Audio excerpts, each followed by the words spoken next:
Eyster! Thanks, Isabel. What is up, Tumbleroots?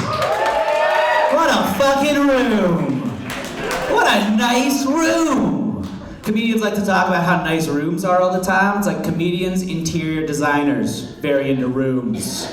This is a nice room. Love this room. I'm from Albuquerque too, and I know what you were thinking when you saw Jake. Are they all the same size? Is there malnourishment going on? When Albuquerque comics want to go to Clifton Amusement Park, do we have to stack ourselves on top of each other? Like Muppet Man style. No, we come in a variety of shapes and sizes. You'll see that tonight. There's 3 Albuquerque comics here, and we look like the saddest Pokemon evolution. It's like if you give Jake Otero too much booze, he evolves into me. Now when you see Kurt Fletcher up here, you'll be like, okay, there you go, that makes sense.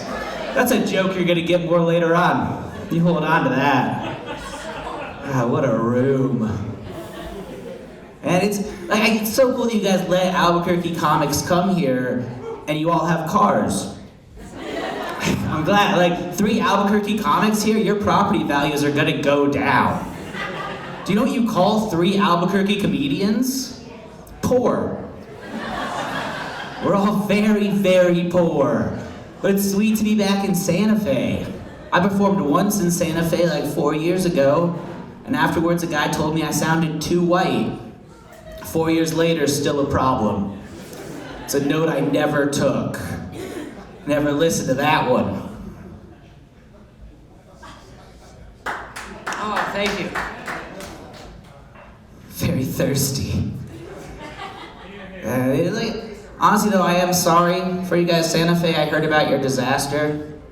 I heard about the bad thing that happened. Cheeks shut down. I'm sorry. Like now you're a city that doesn't have a strip club. And that is such a shame. Like I don't go to the strip club that much. I think strip clubs are sad, but I don't ever want to live in a place where I can't go to a strip club. Like strip clubs are like the hospital. You don't want to need it, but when you do and there isn't one, then you're in tough places. You don't ever want to be somewhere and be like, he needs titties! He's gotta see some titties! Like you're gonna have to drive at least 45 minutes. Go to TD's. Which I spent some time in TD's. If you want to know, it's sad. I went to TD's on a Sunday night, not the night to go to TD's. Sunday night, like I've gone to knockouts on a Wednesday midday. That made Sunday night TD's look even worse. I had a stripper ask me how many dances she was supposed to do. She's like, how many? Like, I think they said 2. It's your job. She's like, shit! I don't want to dance anymore. I want to be a nurse. One of the strippers fell into me. At first I thought she was trying to be sexy. She wasn't, just very clumsy. Clumsy strippers, that's what you get Sunday night at TD's. So come to Albuquerque. Albuquerque's great. Albuquerque's the only place I've lived where people are mad that I haven't had more bad things happen to me. This doesn't fit into their little narrative about Albuquerque.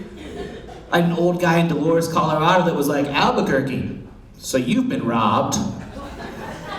No, not yet. He's like, are you sure? And then I had to think about it, and I was like, fuck, I went to that TD's on a Sunday night.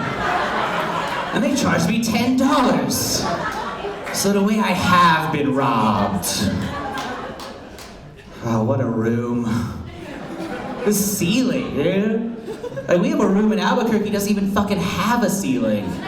Objectively, a terrible room. The worst room. The ceiling burnt off and we were just like, cool. It's Albuquerque. Land of Mignon. That's why I'm mad we're known as the meth town. If we were the meth town, we would be getting more done. If we were doing as much meth as people said we were doing, like, that building would have a roof. If we were doing as much meth as people said we were doing, it'd be like Tomorrowland down there.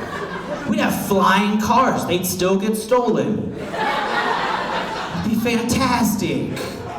Like, I hate when everyone always like brings up, do you do meth? No, I don't. Albuquerque's got a lot of other stuff you can talk about. We've got more massage parlors than anywhere I've ever seen. Albuquerque has 5 massage parlors per square mile. Yeah! Yeah! Somebody loves handies. Put your hands together for handies, everybody. You know, somewhere in a massage parlor in Albuquerque, I'd like to think some lady's just like giving it her all and her heart's a little lighter. It's like, somewhere, people are applauding for me. But we have so many massage parlors, the entire population of Albuquerque and Santa Fe could all be getting handies. There's still be like 5 people, nothing to do. It's like, should we step in to tag team? They're like, bring towels! You need a lot of towels. See, I told you I sound white. I try to sound less white and I just sound more depressing. Try to throw Albuquerque slang into stuff and I'm like, oh, that's all sick, bro. That's all sick. It's all bad. It's all bad. We're running out of sand. Weed's legal now. That's fun. Kind of. Like, I miss my dealer. I miss the romance of getting a new dealer. Someone would be like, hey, my guy said, reach out to him. Like, but what do I call it? Is it grass? Like, can I get some green? Can I get some trees? I'm like, no, not trees. I'm not my dad. But like, I like having dispensaries though, because you don't have to deal with all the shit you had to deal with dealers. Like a dispensary, I know when it's open. I can go, I can get my weed, and then I can do the adult stuff I'm supposed to be doing. I don't know what it is, I'm high. But like, there's stuff I should be doing, so I should be more efficient with it, you know? Like, I never go to a dispensary and they're like, hey, can't right now, we're at Olive Garden. Well, how long is that gonna take? Like, I don't know, it's never-ending pasta bowl season. It's like, shit, that could be and you don't want to be mean because they're hanging out with their family. Like, you don't want to make that an issue. But it's nice too because you never go to a dispensary and then they ask you to do crimes with them. That happened with my dealer. Once at my dealer, we were just in some dude's house. I'm like, what are we doing here? Like, stealing some guy's identity. That's not gonna happen at a dispensary. Dispensary, you know where it is, you know the hours, you're not gonna get into random cars at 2 o'clock in the morning in Chicago. Did that too one time. That guy was confused, he was not my dealer. He had just parked his car there at 2 o'clock in the morning. All of a sudden I jump in. He's very confused. It's like, is this guy a prostitute? Is this how prostitution starts? Then I take his silence for just knowing what's going on.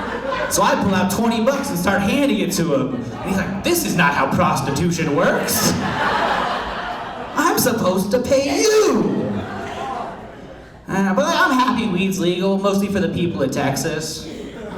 Because that had to have sucked to like get your abortion, then drive 3 more hours. And now you can one-stop shop. Just to suck and be like, all right, get it in the car, we gotta drive to Trinidad. Done everything we can here. You know, I was pissed when Texas said they were getting rid of abortion, because I used to live in Texas. Not super down with the whole mentality of the state. I was in Austin, the cool part. But if there's one thing I know about Texas, Texas is all about like, you don't need laws to protect yourself. You're a person. You protect yourself. Fuck the government. So I don't think they need laws for babies. You want to get rid of abortion, just arm the babies. Like, the only thing that's gonna stop a bad doctor trying to perform an abortion, baby with a gun. Just be doing the ultrasound and be like, all right, well, it's a boy, it's got a Glock. It's doing pretty good. Well, my girlfriend left me on April 1st too, which is a confusing day. She's packing herself. First off, plus weed was legal, highs and lows that day. Then she's just packing her shit up. I'm like, is this a bit? And then she left. I'm like, man, she's committed to this bit. And then she came back 4 days later and was mad that I didn't talk to her. And I was like, well, I'm not a heckler. I thought we were mid-bit. Also, having someone like break up with you and then come back 3 days later, great way to fuck with your supportive friends. Also, she left me and came back 3 days later, so Eyster hit a little harder this year. That was really nice. Like, I get why she left me, you know, we don't know what we're doing with our lives. I do comedy, sometimes in great rooms, sometimes in worse rooms. I was supposed to go from this place to like a place that looks like people got murdered, like recently. Just gonna go to a murder room after this. Like, it looks like people got murdered last week, the other place I was supposed to do a show. This place looks like people haven't been murdered here since like colonialism. Gorgeous room. You know? I don't know what I want in my future, but I know I don't want children. And I don't want, like, the reason I don't want children, the Muppets. Base a lot of things off the Muppets. Because when you think about it, Kermit the Frog's felt. None of his siblings are. Like, he's one felt frog. Yeah. You see the Muppet movie? There's twins. One of them's felt, one of them's not. And I just don't want to be there with my doctor, and they're like, hey, he's gonna be felt. Like, he's Muppety? Like, yeah, we did the test. He's Muppety. Full, how Muppety? Are we talking like meep, meep, meep? Or full on waka, waka, waka? Like, how Muppety is this kid gonna be? And then I don't know if I want to raise that child. Just have to deal with my felt child all day. Some dude's just up him the entire time. Well, he's a puppet. Yeah. Puppet rules still apply, I assume. I don't know, I'm not having a felt child. You guys ever think about how fucked up Narnia is? Yeah, Narnia. Just like, they keep pulling in 8-year-old British kids to deal with all of their wars and everything. Which, that doesn't seem like a good idea. I don't think we should ever be like, how do we deal with the Ukraine situation? Get me 4 English preteens.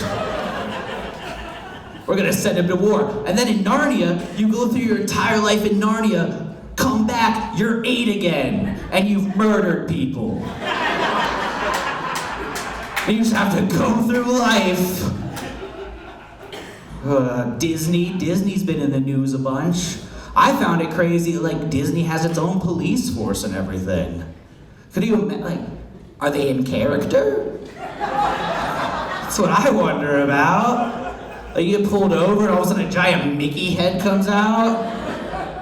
He's like whistling stuff from songs of the South, because there's racist cops everywhere. This doesn't think, like, you don't think he's gonna shoot you because he's wearing the gloves. You don't think he can use a gun. But you're still worried about it. And I don't know, is it the whole legal system? Like, you have to go to court in Disneyland? And you want to get a good lawyer. You want to get Gaston. No one defends like Gaston. Makes lawsuits end like Gaston. If you're in legal trouble, he's your friend, he's Gaston. But you can't get Gaston, you can't afford it. You just gotta get the public defender, and he's goofy. It's a real goofy guy. And then the prosecutor's just like Donald ducking all over the place. He's quacking, you don't know what he's saying. You keep looking to your goofy ass public defender, and you know it's not going well, because he just goes going, gosh. Oh, gosh. Then you look at the jury, like, this is supposed to be a jury of my peers. But there's only 7 dudes over there, and one of them's asleep. No justice, no peace. Oh. Lord. I just hate like everything's going on with Disney, and everyone keeps just asking, like, what would Walt Disney think? If Walt Disney could come back and see his company today, what would Walt Disney think? I think he'd just be confused by the amount of Jews there. We're not cool with this. You know, people always say they want to bring back people from the past and talk to them. Like they want to bring back Plato or Socrates, and they don't speak Latin. Socrates. Socrates, I don't know. I went to art school, it didn't work out. I watched a lot of movies. I went to film school. That was fun. Like, I know how to get the f-stop just right on a camera when I take a picture of my dad's disappointed face. It's fantastic. And I'll be like, thank you guys so much for coming out. It's so good to, like, see people again. So good to, like, see. So glad all that COVID stuff is, like, you know, not really over, but we're pretending. I'm just so glad we don't have to talk about it anymore. When everyone was mandating vaccines and all of a sudden cops in Albuquerque were like, no, we're not gonna take the shot. It's like, you're Albuquerque cops. You always take the shot. Thanks guys, have a good night.